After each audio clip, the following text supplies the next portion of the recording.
The world is witnessing Israel's live-stream genocide in Gaza, where over 2 million Palestinians live, and has been for the past 12 months. As we reflect on this humanitarian catastrophe and look at what we can do to show support, we must acknowledge that the situation is not new. Activists around the world have been supporting Palestinian-led campaigns for freedom and human rights for decades, and it's important to note that long-term, sustained pressure is key to the success of boycotts and campaigns. In this video, we're going to discuss why sustained and strategically targeted boycott calls are essential. This understanding can help you focus your efforts without burning out, a vital skill for campaigners and activists. This is even more important now as we enter the one-year anniversary of Israel's latest assault on Gaza. In our previous videos, we looked at which companies are complicit in Israel's apartheid regime and also which companies to support instead. In this video, we'll look at the different types of boycotts for Palestinian human rights, which ones are the most strategic, which have the most impact, and how you can get involved. Before we get started, to help us reach as many people as possible, like, share, and comment on this video. We really appreciate your support. Thanks.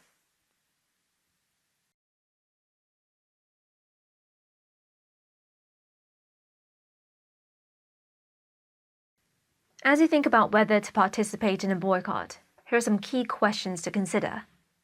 Is the brand clearly complicit in the abuses of Palestinian human rights? The more involved they are, the more crucial it is to target them. Can you explain in a couple of sentences why the boycott is happening? If you can't easily articulate the reasons, it might be worth pausing. Is there an organization backing the boycott? Viral posts can lose steam, but if a reputable group is involved, it's more likely to be effective. Is it a well-known brand?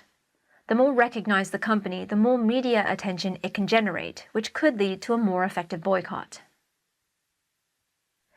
Let's break down the different types of boycotts related to Palestine and Israel that you might encounter.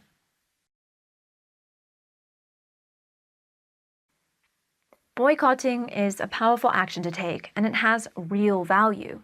It's accessible, impactful, and something everyone can participate in, no matter where you are in the world. But some boycotts are more impactful than others. How can you know which boycott calls to support when it seems sometimes like everything's being boycotted? First up are the most legitimate boycotts called for by the Boycott, Divestment and Sanctions National Committee, or BNC. This coalition of Palestinian organizations have been leading impactful boycott campaigns since 2005. They strategically select a small number of brands to target, ensuring that the collective efforts of people around the world can result in meaningful change. By focusing on specific companies, we increase the chances that these brands will sever ties with the Israeli government or its apartheid system. If you're interested in participating, it's pretty straightforward to find out which brands the BNC is currently calling for people to boycott. They have a comprehensive list available on their website. There's a link to it in the description below. If you want to support Palestinian human rights, these are the brands that deserve your attention and most of your energy. Called for by Palestinians who have the greatest understanding of what companies are most complicit in human rights abuses.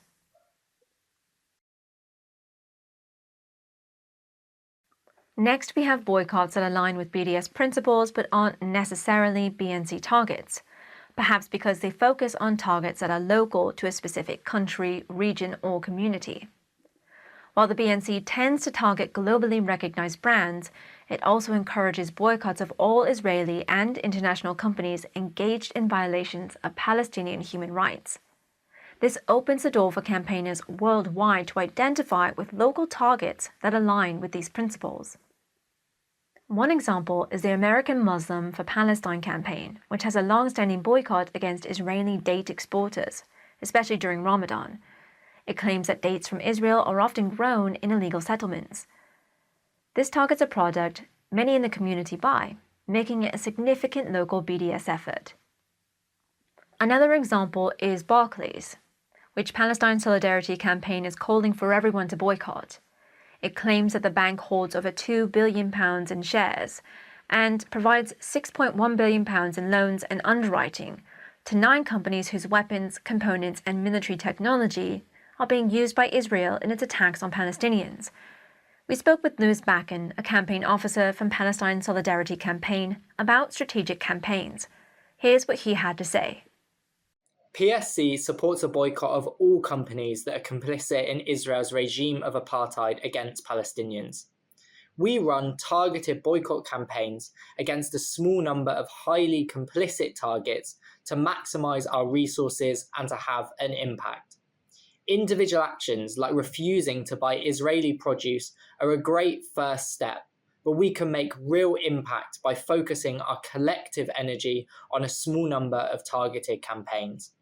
Right now, one of our key targets is Barclays Bank, which provides billions worth of financing to arms companies supplying Israel with the weapons and the military technology that it is using in its attacks on Palestinians. This strategy of focusing on a small number of targeted campaigns has had an impact. For example, after a 5-year global boycott campaign, German sportswear manufacturer Puma was forced to announce an end to its sponsorship of the Israel Football Association last year. Just last month, we saw coffee shop brand Pret reverse its plans to open 40 stores in Israel after PSC announced that we were planning a targeted boycott campaign. Viral boycotts often emerge from a genuine desire to take action against Israel's ongoing oppression.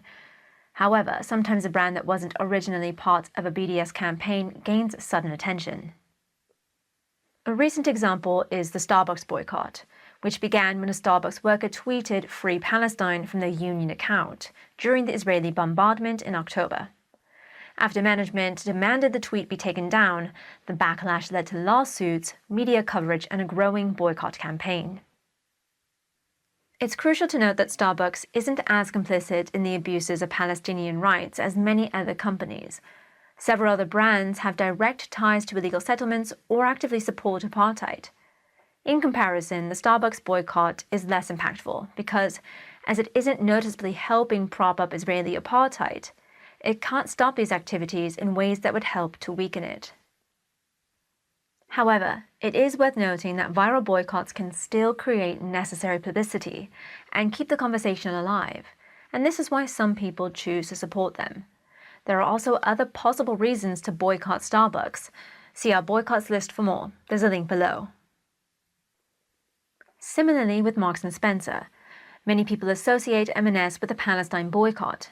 The brand has historical links to Zionism. For example, a former M&S president was vice president of the British Zionist Federation. But M&S has described itself as secular for over a decade, has no current links to Zionism, and appears no more linked to Israel than other supermarkets. No Palestinian campaign groups are running a boycott against it, so is it worth our while to boycott?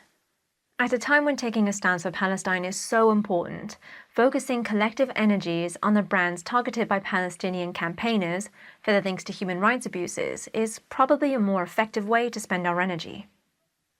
We shouldn't be quick to dismiss all viral boycotts. An interesting example is the viral boycott against McDonald's. This campaign gained traction when the Israel franchise donated meals to Israeli military personnel. This sparked outrage and led to calls for a boycott. While the BDS movement didn't initiate this campaign, they later endorsed it and encouraged it, showing how organic movements can align with established organizations.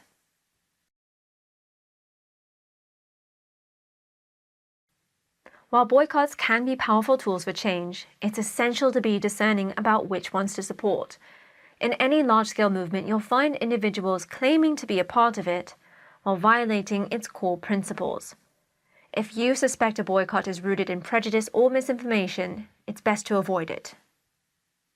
If you're finding this information useful, let us know in the comments, and make sure you subscribe to our channel and turn on notifications to keep up to date with our latest news.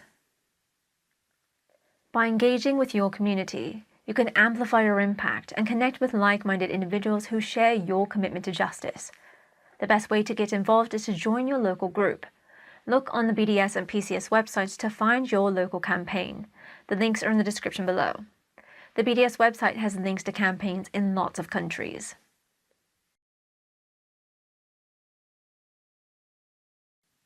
Let's take a moment to highlight some successful boycotts that have made a significant impact. In April 2024, the campaign organization ECHO claimed that AXA had stated that it no longer had direct or indirect investments in any Israeli banks. However, the BDS National Committee says that AXA has twisted the truth and that while it has divested from some complicit banks, it continues to hold shares in Bank Hapoel Alim, and so it's still a boycott target. AXA claims it only has non-controlling minority investments and are mostly undertaken on behalf of third-party clients. It's therefore not totally simple, but one thing is clear. Following the boycott campaign, AXA's investments in complicit companies is definitely reducing. Another example is Barclays, which we talked about earlier in this video. Following protests from artists and fans, Barclays cancelled its sponsorship of major music festivals this summer, including Download and Latitude. In early June, around 20 of Barclays' branches were targeted by the direct action network Palestine Action, resulting in property damage using red paint as a form of protest. Barclays says we've been asked why we invest in 9 defense companies supplying Israel, but this mistakes what we do. We trade in shares of listed companies in response to client instruction or demand, and that may result in us holding shares. But it's clear that campaigners and many artists believe there's more that Barclays could and should do to reduce its complicity, and they're making their voices heard. You can find out more information about this on the Palestine Solidarity Campaign website. There's a link to it in the description below. And Puma, which recently stated a commitment to cutting ties with the Israeli Football Association after a successful boycott call. This shows how focused efforts can lead to positive outcomes, creating real change in the fight for Palestinian rights. We speak more about Puma's boycott win in this video. Thank you for watching. If you found this video useful, please let us know. Like this video, share your thoughts in the comments, and subscribe to stay informed with the latest ethical consumer news. You can join Ethical Consumers mailing list here. You receive a free digital copy of our magazine and weekly email content roundup. And remember, your efforts matter.